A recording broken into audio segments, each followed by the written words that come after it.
Hello folks and welcome to today's vlog. We're doing a Q&A basically because Andy is still not very well. It is currently 1 o'clock in the afternoon. I've not seen him yet today. No, it's in bed. He got up, I think the update we got to yesterday is he was up for most of the morning, then went to bed around about lunchtime. He probably got up again about 6 o'clock, would you say? Maybe a little bit earlier than that yesterday. Yeah. Was up until like 9 o'clock, at half 8, 9 o'clock-ish. He had a bath and all that. Yeah, did his normal nighttime routine. He came down, ate loads of crisps, drank loads of pops. So those of you who are worried that he's not eating and drinking, yes, it's still crisps and pop, but that's normal diet for him. So he's eating, he's drinking, he is sleeping. He's not taking any Calpol or medication or anything for what we presume is the flu. Although he's eating, which you wouldn't normally do on a flu. So I don't know. It could. But he knows drinking and eating makes him feel better. Yeah, maybe. But then he went back to bed about 9 o'clock. I then woke up about 10 o'clock this morning because I'm a lazy YouTuber. You said he was up for about 3 hours in the night between those two times. What time did he get up in the night? 1:30. So from what, 1:30 till 4:30ish? Yeah. And then since 4:30 he's been in bed ever since. I've heard him run across to the toilet about an hour ago, so I think he's awake up there. Yeah. But he's just wants to keep himself to himself. He'll probably come down again in a bit and then go to bed again, I guess. I don't know what we're going to do about school tomorrow. I guess if he's like this, no, he's off school, isn't he? Because he is just sleeping for 18, 19 hours of the day at the moment. And there's no point in putting him in through school when he's like that, because it's just going to put him off school. Mm-hmm.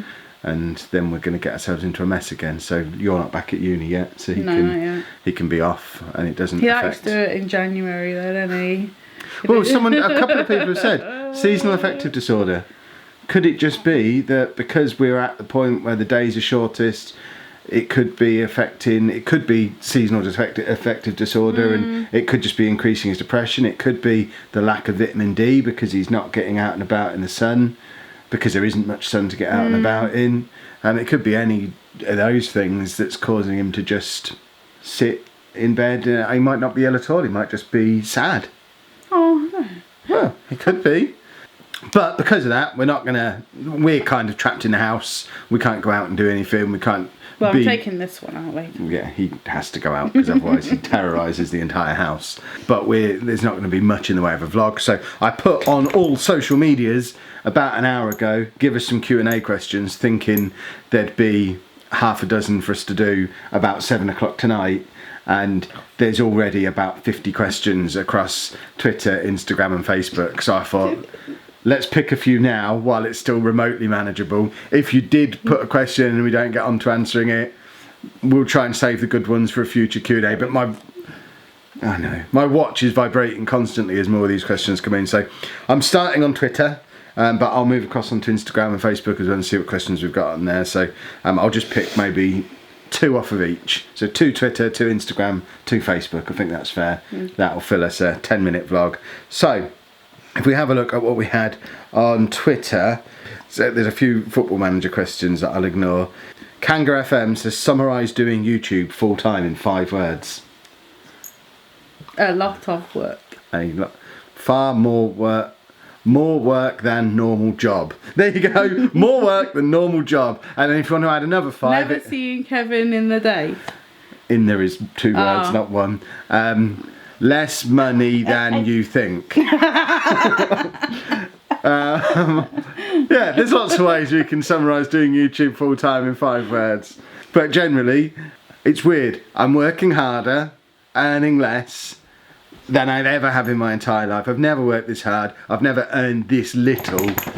But I'm also happier than I've ever been as well, so it's good. Winter is so cold. To be honest, since I've done the insulation and the heating out there... Before that? Oh, before that it was awful. But now it's actually warmer out there than in the house, because I still haven't quite worked out to get the thermostat working out there, so the heating's kind of on full blast until I start to sweat, then I turn it off altogether until I start to shiver, and it's kind of up and down. So I think I probably need a better heater for future years. You start shivering. Well, that's when I know I'm getting cold. Wow. Paul Davis wants to know, what podcasts do we listen to? You probably listen to more podcasts than I do, don't you? I listen to 2, I listen think. to the Kotaku. Really? Yeah. Kotaku? I didn't know they even did a podcast. Split. something. I Okay. listen to them. I listen to Cranky Gamers. I don't know why. Because Cranky Gamers started at about the same time as Mature Gamer Podcast, and there's always been this little rivalry between us, Cranky Gamers, Midlife Gamer. No, when me and Sheepdog started MGP, we set, because Midlife Gamer and Cranky Gamers were pretty much the only two other independent ones at the time, so it was a long time ago, and we set our sights on beating them.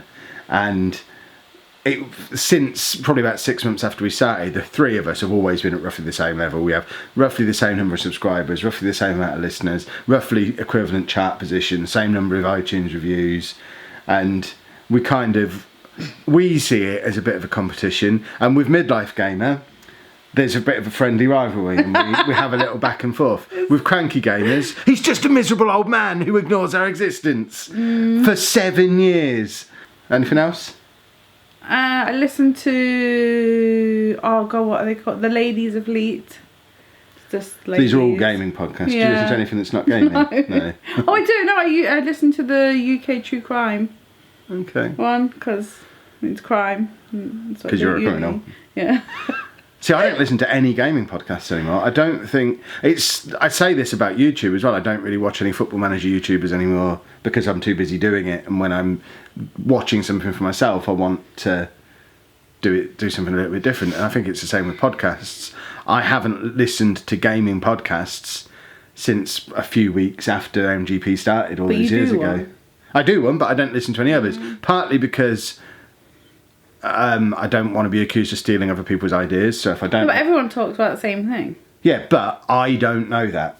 I know, for my own conscience and my own confidence in what we're doing, I know that we can't possibly be stealing ideas off of other people because I don't know what they're doing. I don't know what they talk about. I don't know how they talk about it. I don't know how they structure their shows.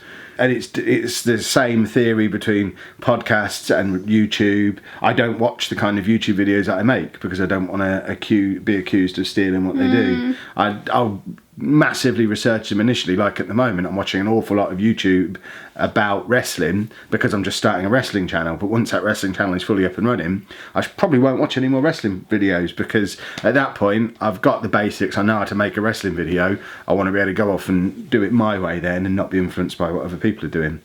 My podcasts I listen to, they come into 3 categories, and there's pretty much just one podcast in each category. I've listened to The Complete Guide to Everything since before I ever owned a microphone. What are you doing to that dog?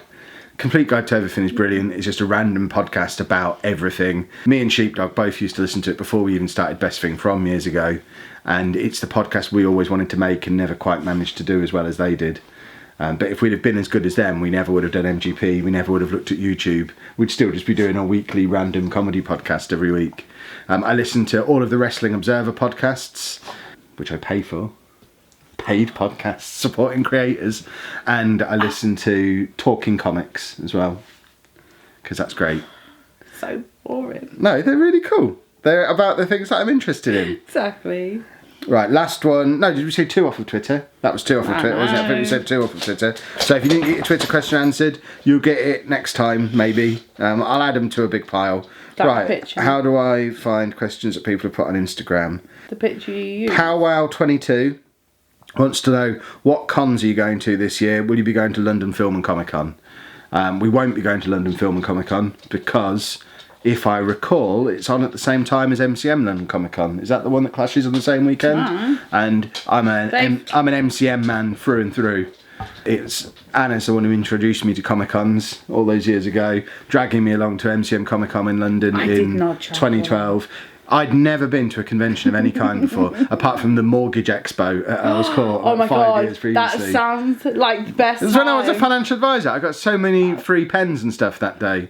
But that was the only exposure I'd had to any kind of expo or event like that. But she was going to MCM Comic Con in London in 2012 through college, I guess, yeah, and asked if I wanted to come along as her +1. I did. And that day, life changed. Everything changed. I was already read comics regularly. I was already a nerd. But I think Comic-Con in general, culturally, wasn't this big deal back in 2012. Convention culture has been a thing that's exploded in the last 5 years, I think. Conventions have become cool. So now, I will always want to go back to the XL and back to MCM because it's where it all began. So we were talking about this after the podcast on Friday night. We're probably going to have to go to fewer conventions this year because of finances. It's a bit of a difference going from having a teacher's salary with YouTube on the side to just YouTube on the side. So I don't think we're going to be going to as many conventions this year. However, we will definitely be going to the 2 London Comic Cons, MCM in May and October. We'll definitely be going to EGX in Birmingham in September. I don't think Play Expo in Manchester is happening this year. I can't find any details about it on their website. But Manchester. Well, we could go to a Comic Con in Manchester. Manchester Comic Con's in July, so we could potentially do that. No. Well, then perhaps we're not going to Manchester this year. We won't go to Play Blackpool this year because it was in July last year. This year it's moved to February. Give what the weather would say. Yeah, but the only attraction of Blackpool last year was it would be fun to go and spend a weekend in Blackpool in the summer. We spent an hour in total across the weekend in the convention. If we're going in February and the only thing you can do is the convention, we only need to be there an hour, so there's no point in going to that. Far as well. Insomnia we might go to. Not Easter though. We won't do the Easter one. We might do the one in August. I really enjoyed Insomnia last year, but it's not something that we can go and spend a weekend at. It's not something we can go and get a hotel at because we can't add more. It would be a choice between that and EGX.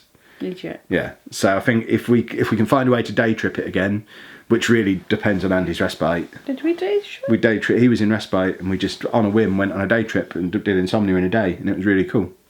Were there 2 days? No, we did 1 day at Insomnia. We just did 2 days worth of stuff. Oh, okay. We then went back to EGX 3 weeks later at the same place. So that's why I kind of felt like it was more. So we might day trip Insomnia in August.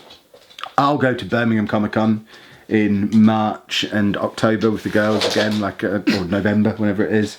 Like I have done previously, they like that. That's their Comic Con for the year. You don't need to go to 4 Comic Cons. Well, it's either that or bring the girls to your ones. And I don't think you'd like having kids. They're our holidays. Resd, you don't want to go to, do you? Again, it's something me, Sheepdog and Pab day tripped it last year. If we can find a cheap train on the day, we'll probably day trip it again. Might just go in a car, like a normal house. Because it's in the centre of London. Oh. But I suppose we could. Sheepdog could drive, then it wouldn't cost me anything. We get a press pass to get in, and Sheepdog can pay for petrol. Revenge for all those years at uni where he didn't pay me for any petrol. So we might do Resd. Didn't you drive him and then buy his coffee as well? No, he was supposed to buy me coffee, but he never did because he's a monster. Eventually, I said, "Look, don't worry about trying to pay me for petrol because you never do. Just buy my coffee when we go to the Costa every morning." And he never even did that. The man's a monster. But I think that's it for our convention plans at the moment. He says we're not going to do a lot and just lists like 10 that we're going to. No, I'm going to 3. And Insomnia. Maybe 4. Peterborough Comic Con is a thing that's happening for the first time ever this year as well. If you're anything to do with Peterborough Comic Con, I am happy to come along as a guest. I'm not going to pay to get in though. Ego and all that. I asked them and they haven't got back to me. Can we come as a guest? Right, one more Instagram question then. Oh, that's a good one. Ella Bristow on Instagram says, Are you going out more with your Merlin annual passes this year? Yes, we definitely will be because they run until June. We're only halfway through them, aren't we, at the moment? We've done a lot of what's on the Merlin passes. I think the only things left to do, we haven't done Chessington World of Adventure. Is that one of them? That is too young for our kids. Okay, so we won't do that. We haven't done the aquarium in London or the London Eye. Yes, I have. We went to the London Eye last year, but we haven't done them as part of our passes, and the girls haven't been to the London Eye. So I think there'll definitely be a trip to London where we do the aquarium and the London Eye, and maybe Shrek Adventure again, because that was awesome. There'll probably be another trip to Alton Towers. And I think Andy's coming down to see us. Hi, baby. Hello. You alright? Come and sit between us. Come and say hello to everybody. Hello, everybody. Hello. You alright? Yeah. So what time is it now? It's 1:15 and he's come down to say hello, wearing one of the Minecraft t-shirts that we got him at Birmingham Comic Con. 2 for a £5. Let's sit up. Show everyone your shirt. No. Oh dear. Right, let's pick. We're only going to have time for one Facebook question, I think, because... No, 2's fine, he's alright. Okay, I don't want this to be the longest Dave, video in the world. Just put him that side. Actually, there's only been one question on Facebook. So there'll just be the one. In fact, it's Emma Edge, and she's asked 2, so we can do both of hers. Does Andy have any friends at school? Do you have any friends at school? No. Is Connor there? No. I think it's Connor. There are people he talks to, but Wait. not friends like you would if you were a neurotypical kid. No. But there are people there who he tolerates, which I think is as close as you can get to a friend in Andy's world. And Emma also asks, how long have you had Dave? Dave, come here. We got Dave. Come up here. He's just spinning around because he wants me to rub his hindquarters. We got Dave 4 years ago yesterday. The Day pictures... before. Yeah, the pictures have just come up on your time hop thing, haven't they? Yeah. Showing him as a tiny, tiny puppy. In fact, I think I put the picture on Instagram yesterday. So if I just find the picture for you. That was the picture I put on Instagram yesterday of Dave 4 years ago when he was a tiny, tiny, tiny puppy. And now look at the state of him. Today, Dave, what are you doing down there? I got the picture. Can you remember that pink thing you got him? That long Yeah. pink thing. That was in my pictures today. Awesome. Here, that one, and when the girls met him. Very cool. Right, so that's going to be your lot for today. Again, sorry if we didn't manage to get through all of your questions. There were a lot that came through, especially on Twitter and Instagram. Interesting, far more engagement there than on Facebook. If you don't follow the Facebook put it on group, Snap. I think it's because the Facebook thing is mainly a football people think it's mainly a football manager group, but it's kind of a if you want to get in touch with us group. So if you're not following the Facebook group yet, it's facebook.com/LollujoFM. And I know there are a lot of you lot on there, a lot of vlog people on there, but it covers all the YouTube channels and the whole business really. Snapchat I don't really know how to use. Do I have extra legs on? All I use Snapchat for is streaks with you. That you lost. Yeah. If you have enjoyed today's vlog, please make sure you leave a nice big thumbs up on there for us. Subscribe to the channel for more daily vlogs. Say bye. Bye. And thank you very much for watching. Bye. Bye-bye.